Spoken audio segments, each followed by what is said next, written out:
Hello friends, कला master के YouTube channel पर एक बार फिर से आप सभी का स्वागत है। आज हम समसामयिक या समकालीन कलाकारों की ही श्रृंखला में के हेब्बर के बारे में पढ़ेंगे। ये आपके लिए बहुत इंपॉर्टेंट कलाकार हैं। तो आइए देखते हैं के हेब्बर का जन्म कब हुआ था। के हेब्बर का जन्म 1912 ईस्वी में हुआ था, जबकि इनकी मृत्यु 1996 ईस्वी में हुई। जन्म 1912 ईस्वी में, मृत्यु 1996 ईस्वी में हुई है। अब देख लेते हैं इनका जन्म स्थान कहाँ था। इनका जन्म स्थान काटिंगेरी, जो कि कर्नाटक में एक जगह का नाम है, वहाँ था। काटिंगेरी, कर्नाटक। अभी देखिए आप के हेब्बर, के से काटिंगेरी, के से कर्नाटक, तो ऐसे आप याद कर सकते हैं। तो के हेब्बर का जन्म स्थान कहाँ था? काटिंगेरी, कर्नाटक में। इनकी शिक्षा कहाँ हुई थी? जे स्कूल ऑफ आर्ट, जो कि मुंबई में स्थित एक स्कूल है। अभी अगर आपको याद आ रहा हो तो कल ही हम लोगों ने पढ़ा है कि यहाँ और किसकी पढ़ाई हुई है, कला शिक्षा यहाँ से किसने और लिया है। तो कल ही हम लोगों ने पढ़ा था के कुलकर्णी के बारे में। के कुलकर्णी भी अपनी कला की शिक्षा जे स्कूल ऑफ महाराष्ट्र से लिया है। ऐसे आप दो कलाकार मिल गए जो जिनकी पढ़ाई एक ही स्कूल से हुई है। एक हैं के हेब्बर और दूसरे हैं के कुलकर्णी। दोनों ने कला की शिक्षा जे स्कूल ऑफ आर्ट, जो कि मुंबई में स्थित एक कॉलेज है, वहाँ से ली है। अब अगला पॉइंट देखते हैं। 1981 से 84 ईस्वी के मध्य, यानी कि 81 से 84 के बीच में ललित कला अकादमी के अध्यक्ष रहे हैं। के हेब्बर जो है 1981 से 84 ईस्वी के मध्य ललित कला अकादमी के अध्यक्ष रहे हैं। अब देखते हैं अगला पॉइंट। 1961 में इनको भारत सरकार की तरफ से पद्म श्री दिया गया और 1989 ईस्वी में पद्म भूषण दिया गया। 61 में पद्म श्री, 89 में इनके कला में योगदान को देखते हुए भारत सरकार ने इनको 1989 ईस्वी में पद्म भूषण भी दिया। अगला पॉइंट ये देखिए, यहाँ पर स्टार बना, ये बहुत इंपॉर्टेंट है। ये गतिशील रेखांकन के लिए प्रसिद्ध थे। ये गतिशील रेखांकन के लिए प्रसिद्ध थे। ये एग्जाम में ऐसे पूछा गया, सशक्त रेखांकन के लिए इनमें से कौन सा चित्रकार प्रसिद्ध था। कभी कभी गतिशील की जगह सशक्त आ सकता है आपके एग्जाम में। सशक्त रेखांकन के लिए कौन सा चित्रकार प्रसिद्ध था, तो आपको पता होना चाहिए के हेब्बर। ये गतिशील रेखांकन के लिए प्रसिद्ध थे या ये सशक्त रेखांकन के लिए प्रसिद्ध थे। अगला पॉइंट है, इनके आरंभिक रेखांकन में लयात्मकता दिखाई देती है। आरंभिक रेखांकन का मतलब जब ये स्टार्टिंग किए थे कला बनाने की, कला की शुरुआत जब इन्होंने की थी, उसी को बोला जा रहा है आरंभिक रेखांकन में इनके लयात्मकता दिखाई देती है। भी आपके एग्जाम में पूछा गया है। इनके आरंभिक रेखांकन में लयात्मकता दिखाई देती है। अगला पॉइंट है, लय की अनुभूति प्राप्त करने के लिए के हेब्बर ने नृत्य की कला की शिक्षा ग्रहण की। किससे ग्रहण की? पंडित सुंदर लाल से। ये जो है अपने कला में लय की अनुभूति प्राप्त करने के लिए नृत्य की कला भी सीखी, कला की शिक्षा ग्रहण की। इनके नृत्य के कला गुरु कौन थे? पंडित सुंदर लाल। के हेब्बर ने नृत्य की शिक्षा पंडित सुंदर लाल से ली।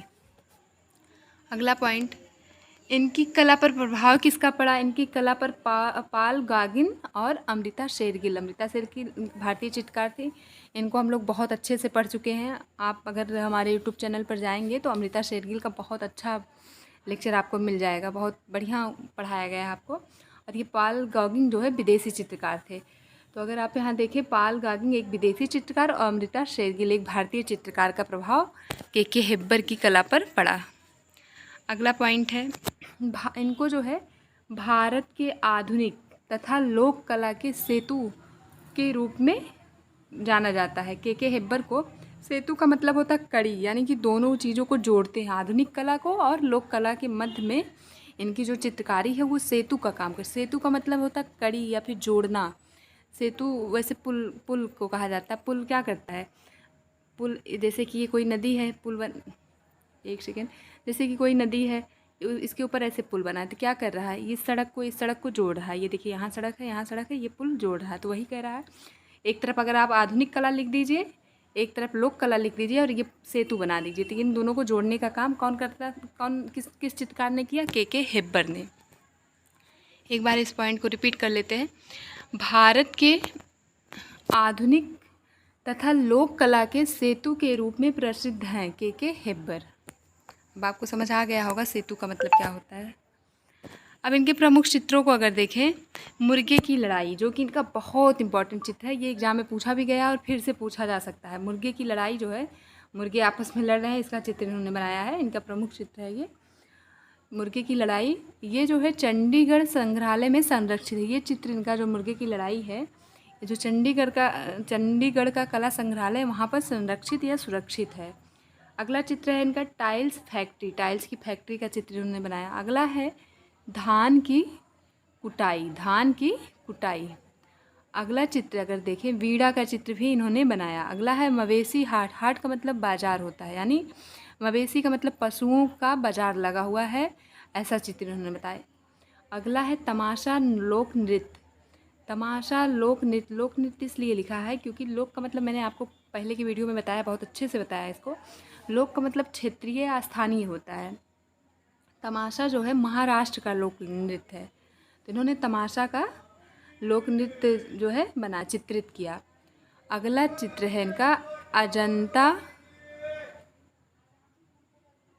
अजंता एलोरा कार्ले गुफाओं के चित्र इन्होंने बनाए। जो अजंता एलोरा, आपको तीनों गुफाओं को दिमाग में रखना चाहिए। देखिए, पहली गुफा है अजंता जिसका चित्र इन्होंने बनाया, दूसरा है एलोरा, तीसरा है कार्ले, तीनों महाराष्ट्र में है। अजंता एलोरा कार्ले की गुफाओं का चित्र भी इन्होंने चित्रित किया। अगला चित्र है इनका अज्ञात की ओर। अगला है साधु, फिर भिखारी, और एक बहुत इंपॉर्टेंट चित्र इनका है festival in a slum. Slum का मतलब होता है जब जो शहरों में, बड़े बड़े शहरों में जो झुग्गी झोपड़ी रहती है उसी को स्लम आबादी बोलते हैं। तो वहाँ पर फेस्टिवल कैसे मनाया जाता है, तो उसी को इन्होंने चित्रित किया है, फेस्टिवल इन अ स्लम। अब देखिए, एक बार इनके चित्रों को रिपीट कर लेते हैं। इनका सबसे ज़्यादा इम्पॉर्टेंट चित्र है मुर्गे की लड़ाई, जो कि चंडीगढ़ संग्रहालय में संरक्षित है। अगला चित्र है टाइल्स फैक्ट्री। अगला है धान की कुटाई, फिर वीणा, मवेशी हाट, तमाशा लोक नृत्य, अजंता एलोरा कार्ले गुफाओं के चित्र, अज्ञात की ओर, साधु, भिखारी, फेस्टिवल इन अ स्लम इत्यादि।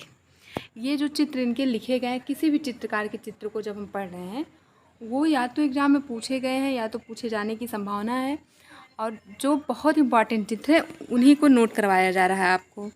बाकी तो चित्रकारों के बहुत ढेर सारे चित्र हैं जो कि आपके एग्ज़ाम की दृष्टि से उतने रेलेवेंट नहीं हैं, जो इम्पॉर्टेंट है वही आपको बताया जा रहा है। ओके, आज के लिए इतना ही, हम मिलते हैं अगले सेशन में। Thank you so much.